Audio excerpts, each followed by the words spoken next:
Here we are today, YouTube. What we have here is part one of this T-Mobile device, which many people asked us, when we're going to make another T-Mobile video.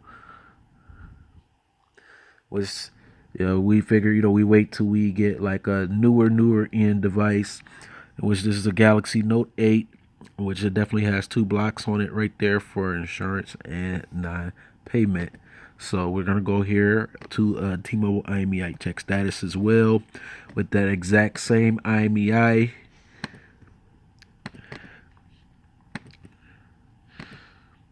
And we're going to just plug in the retarded captures just to prove that we're human.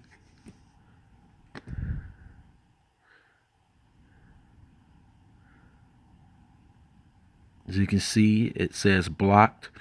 Blocked can also mean reported and EIP non-payment. Which this is part one.